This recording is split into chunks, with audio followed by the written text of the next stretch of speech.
Welcome to the Phoenix Unscripted. This is a sacred space between seasons. Here you'll get unplanned, unpolished reflections from my real life. We aren't teaching or fixing anything here, just sitting with truth and being with our hearts and our bodies together. So settle in, take a breath as we sit beside the fire and reflect.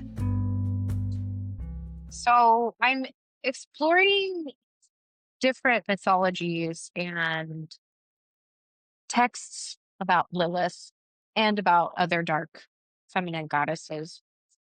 And I always find anytime I get into these kind of research, because I love research, by the way, I am a research nerd. I will get on a subject and I will just want to find everything on it. I've been like that since I was a kid. And so this past week, I've been riding on my motorcycle in the mountains, and my motorcycle's name is Lilith. And if you haven't heard that before, it's just, I knew when I got that bike, like I knew who she was. And it's interesting because motorcycles tend to be associated with like masculine energy. It's very like, it's a very masculine dominated, male dominated world. And the thought of a woman riding her own motorcycle is, I mean, it's still kind of like taboo. Like, I can't tell you how many times I've had people ask me, like, you know, whose bike is that? Or, you know, or the faces of people who are like, that's your bike? Oh my gosh, it's so funny.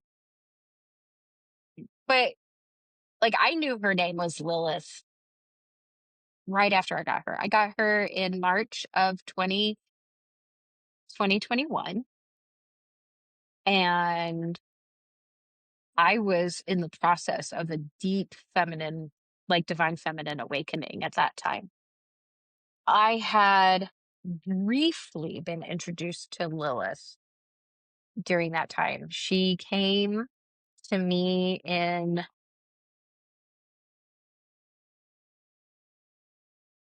it wasn't a dream, but she showed up. She showed up in my life. Her name, her essence, and I started to get to know her as a goddess and as an energy, as a primal energy of like life force of the earth and of the dark, right? The parts of us that are unseen, the parts of us that we fear, the parts of us that we've rejected. It's interesting because I'm observing as I am diving into this right now in my research project right now about Lilith. Of all the things that have been associated with Lilith that have showed up in my life throughout my entire life, it's almost like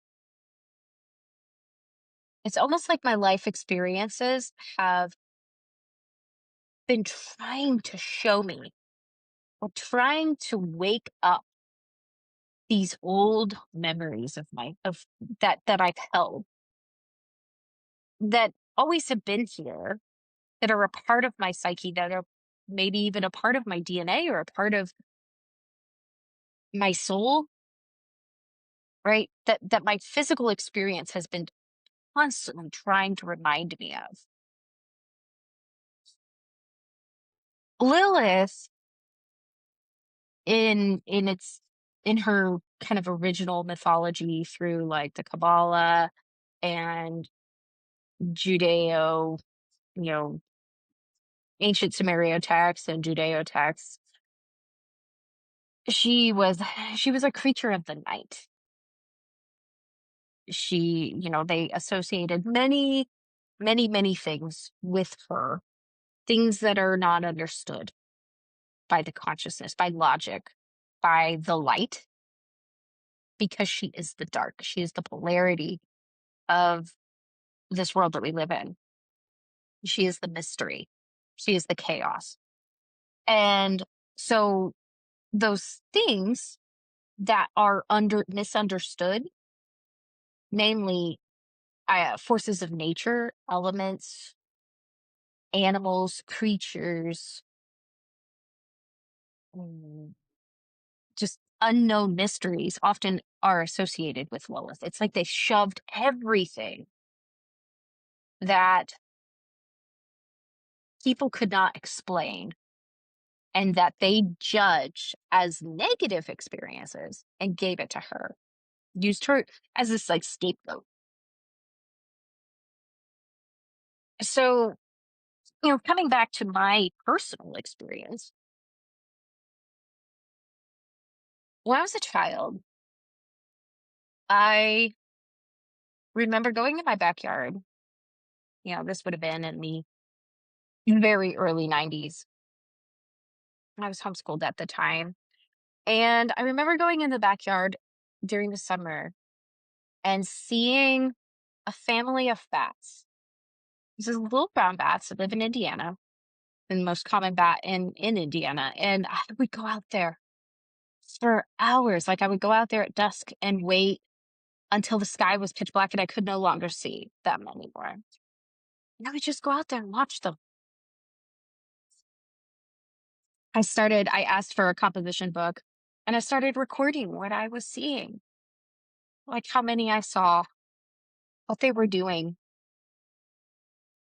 I became fascinated with their little bodies and the shape of their bodies. I remember when Batman came out, the original Batman with Michael Keaton and Jack Nicholson. I remember that actually might have been my first exposure to bats, was that movie. I didn't have any brothers or anything. Like nobody watched comics or, and back then comics were not as mainstream as they are now. And, of course they were around, but unless you were a boy, you weren't really into comics. And I wasn't around anybody who was into comics. So when Batman came out, I remember first off, loving the music. And I just thought it was a really cool movie. I was probably way too young to be watching it, but that's beside the point. Something about that drew me, it pulled me towards it. It was like, even then, even at, 8, 9, 10 years old, Jesus, let's see, when did Batman come out? Like maybe 1989? I don't know. I'll have to look it up. But, so I would have been like 5, 6, somewhere around there. I don't know, whenever it came out, like I was young, but thing, it was like almost like something was there for me to remember. I couldn't stop watching. I think the very first like cassette tape that I ever had for a Walkman was the Batman soundtrack, by the way. It was the very first cassette tape that I had owned myself. That was like for me. I think that's fascinating, by the way. And so I would go out there, right? Coming back to the story, when I would go out into my backyard and watch the bats, I wanted to know more about them. I wanted to know more about these creatures. And so I asked my mom, when we go to the library, we go to the library at least a couple of times a week. And I started checking out books on bats. First, all the children's books. I read every single one. And then I started checking out the adult books. I read every single book on bats that the Broad Ripple Public Library had, Indianapolis Public Library had. Every single one. Dozens and dozens of books on bats. Read cover to cover. I started saving my allowance, and I ended up getting a membership to Bat Conservation International. I became obsessed with Merlin Tuttle's work, which Merlin Tuttle was a bat photographer, and he was the person who founded Bat Conservation International. And I began dreaming of going and seeing the bats come out of Bracken Cave, which is in Austin, Texas. It's the largest colony of bats in the United States. And I, like, even as I'm talking about this right now, I'm kind of choked up. I feel there's a feeling inside my body here because I fell in love with these creatures that so many people are terrified of,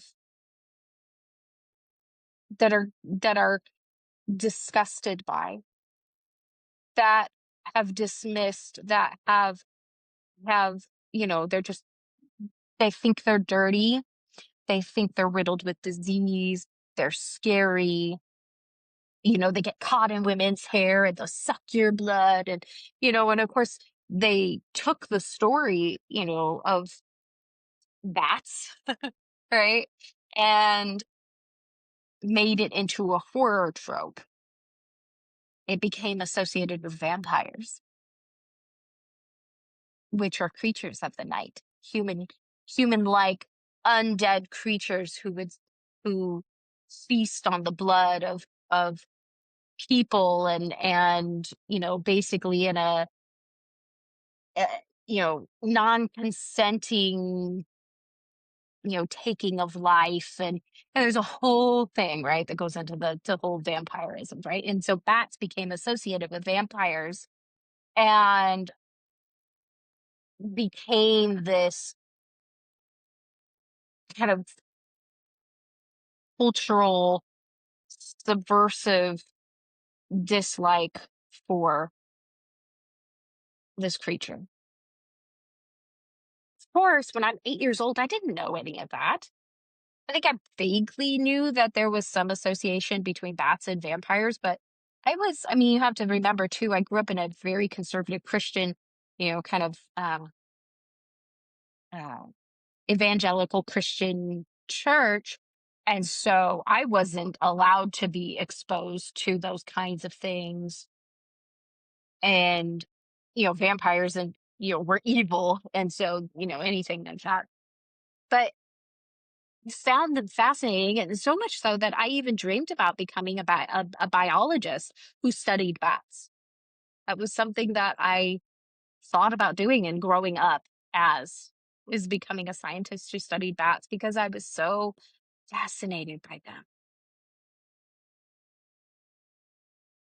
I haven't come across anything that specifically names bats with Lilith, except just her physical form, right? She typically has wings that are kind of membrane like dragon's wings or bat wings, right? Unlike birds who have feathers, typically when you see depictions of Lilith, they are pinned wings. All right, again, like a dragon, or we don't have real life dragons now, we have bats. And so I think that that's really interesting. Bats continue to be something that show up in my life continuously. Like, I know where they are. When I see them, I immediately, am drawn to them. I have a tattoo of a bat. I want another tattoo of a bat.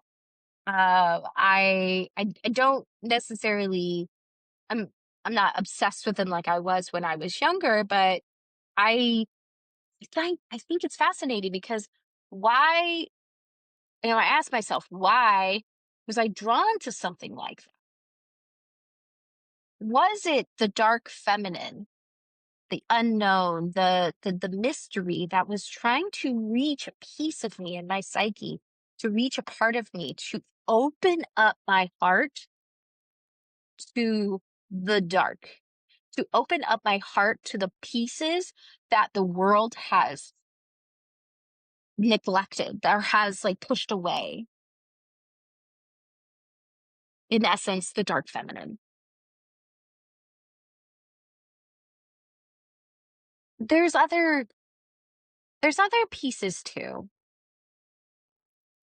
And I feel like I could explore that more, but I often just look back and see what were the things, how did these goddesses show up in my life? How did these energies show up in my life? How did they penetrate and move their way into a space so I would not forget?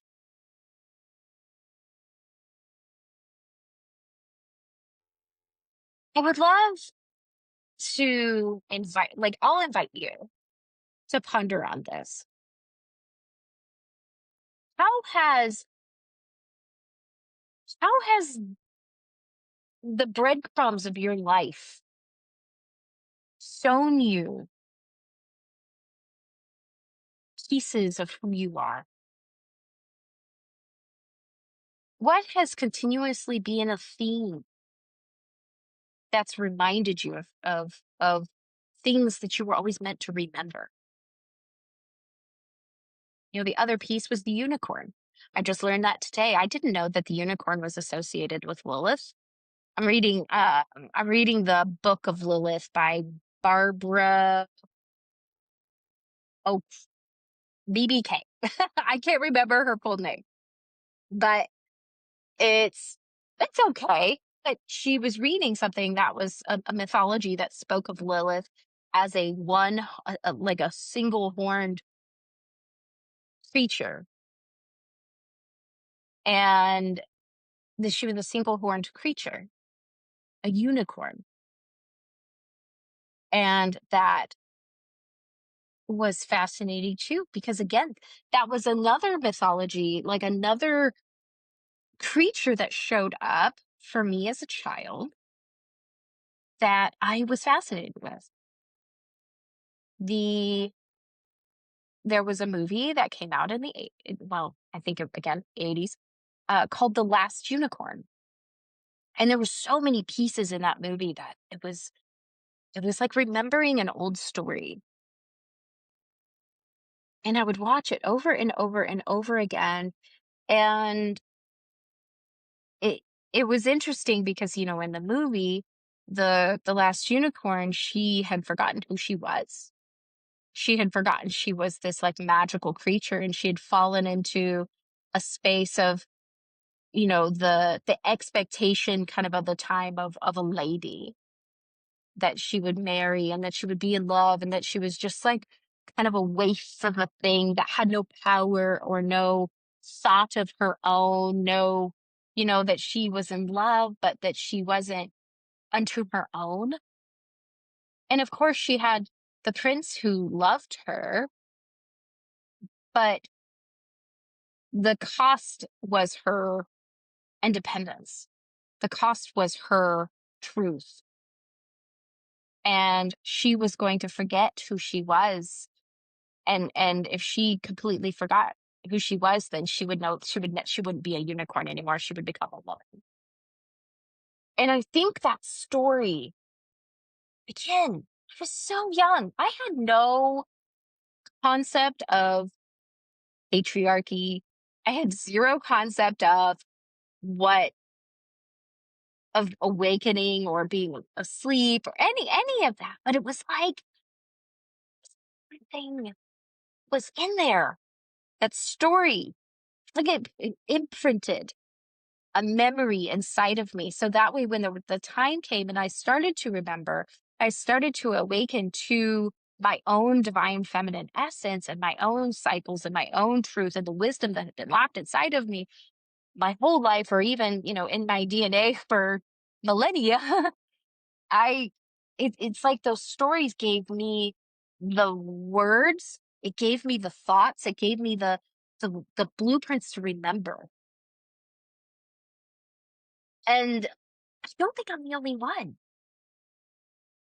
Maybe you're listening to this and you're like, oh my gosh, yes. I remember watching this movie and it just being like, I knew, I could name a dozen movies or a dozen stories or a dozen things that created this memory that continues to unfold. It continues to open up. It continues to like unravel like a, bloom like a flower before my eyes every single day. Because I come across books like this, right? I get on these kicks where I want to research things and I want to understand things. And right now I want to understand more about Lilith because she showed up in my life and she's been here, and she, in the form of my motorcycle and also in the form of who she is, as a goddess, as an energy. And, for a long time, for a couple of years, I've not really dove too much into these archetypes. And I feel like the season of me doing that is called back. Because just like everything else, we have cycles. There's a cycle of remembering and a cycle of integration. And so for the last couple of years, my integration or not, excuse me, I've been in integration time and not in awakening time. I wonder if you can relate, where you've seen periods of time where there was an expansion that was happening in your spiritual development or in your body of awareness. And then other times when maybe your spiritual connections were a little bit, not subdued or not like they disappeared, just integration, just like our monthly cycle, right? Just like our menstrual cycle. Like there's a time for proliferation. There's a time when we build up our uterine lining, and then there's the time when we shed it. There's the time when we are building and growing an egg, and a time when we release it, and then a time when we reset.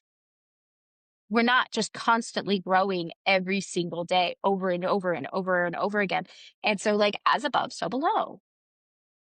As below, so above. Our body shows us the blueprint for our spiritual awakening and for our personal development. And so as I am starting to step back into the space of expansion, I've been feeling it for a couple of months now. And I feel like things are really starting to go here. If you're in that space wherever you're at in your cycle, then I encourage you to just even like take a look back, take a look and ask what has shown itself to you? Who has shown themselves to you? Has it been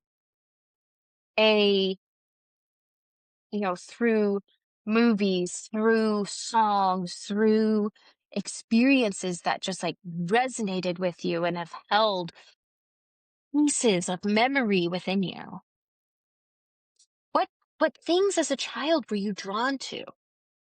Were there animals or movies or concepts that just seem to find their way to you? And is it possible that that's connected to something that was meant for you to remember? For me, it's always been about remembering the feminine.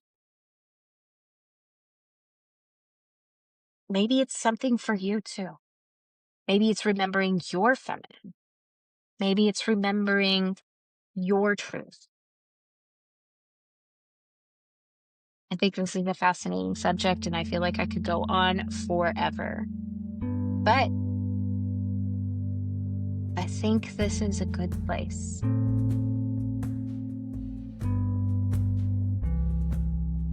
Thank you for sitting beside the fire with me today.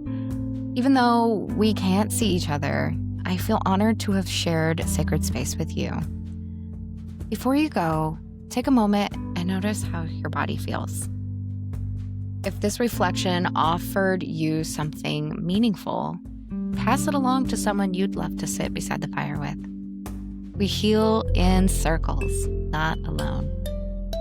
So until the next show, remember, You are so worthy of your vibrant life. And I'll see you next time.